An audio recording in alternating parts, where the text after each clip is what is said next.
The Iceman cometh!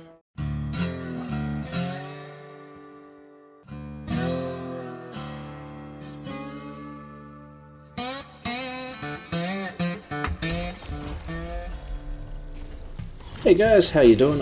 Welcome back to another Destiny 2 build video. Today I got a build for you that might just be the best Titan PvP build in the game right now. In testing it, I found that this is by far the most fun I've had in the Crucible in a long time, as well as being absolutely devastating and definitely giving Shadow Dive Hunters a run for their money. But before we get started, if you like this video, feel free to give it a thumbs up, and if you want to show some support, don't forget to hit that subscribe button. Every little bit helps. So let's get started. For today's video we're going to be using the Behemoth class. This is definitely a class that gets slept on, seeing as it received a whole bunch of nerfs over the last, I don't know, 6 months to a year. But to be honest, where it is now, it's in a really good place and is definitely viable and one of the best classes you can pick as a Titan in the Crucible. First up we'll cover our stasis aspects and fragments, then we'll get into our weapon loadout, as well as our exotic armor choice and mod setup. As you can see here, we're making use of the default melee that comes with the Behemoth class, as well as the Glacier Grenade. This is going to be our 1-2 punch wombo combo, used a lot like the Hunter's Shadow Dive. Not quite as easy to pull off, but when you get used to it, just as devastating.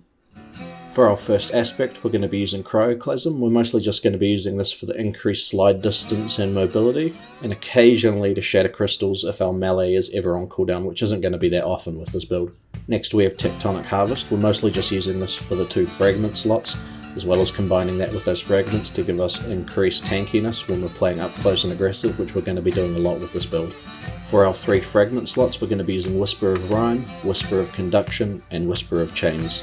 These 3 fragments tie together really well, as we're going to be generating stasis crystals quite often, playing in close to them a lot and smashing them frequently. All the while generating stasis shards, which when collected is going to give us a nice steady stream of overshield. Now let's get into our weapon loadout. In our kinetic slot I'm using No Time to Explain. This thing's just an absolute stat monster, has one of the best TTKs if you can double burst to the head. Also the perk Time Slip ties in really well with stasis and freezing enemies.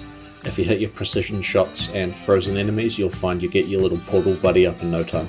Now for our energy weapon, I like slug shotties. I'm using Sojourner's Tail with opening shot and tunnel vision. It's really up to you what you use, but I just particularly find slug shotties to be best in slot. And finally in our heavy slot, if you've watched any of my videos before, you know it's just got to be a machine gun. Next up we got our exotic armor piece. I'm using Heart of Inmost Light. This used to be my go-to exotic for all PvE activities until Cuirass of the Falling Star came out. Then it hit my vault for quite a while, but now it seems to have found a pretty good place in PvP, and that's simply because abilities are still king in the Crucible. The exotic perk on this chest piece, Overflowing Light, using an ability empowers the other 2 abilities. Empowered means abilities have faster regen, melees and grenades do more damage, and barricades have more hit points. This is what's going to allow us to spam our abilities, using our grenade and melee combo, as well as putting up our rally barricade more often. This on top of our top tier weapon loadout is what's going to allow us to be really strong and hard to deal with in PvP, and just a general menace for opposing Guardians. And lastly for our mods, we're using Swift Charge, Quick Charge, Radiant Light, Powerful Friends, and High Energy Fire. There's a lot of synergy in these mods, as getting rapid kills with either our primary or our secondary is going to give us Charge with Light, increasing our damage by 25%, and Radiant Light and Friends with Benefits are there to give us increased stat boost, as well as aiding our teammates in big fights, hopefully giving us the edge. So that's about it folks. This is a really strong build. I would highly recommend trying it out in trials this weekend. Once you get used to it, you'll find that there is a lot of utility, a lot of damage to be dealt, and a whole load of increased mobility.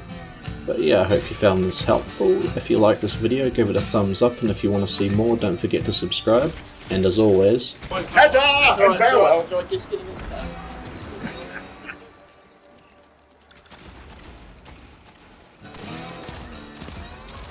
This is amazing!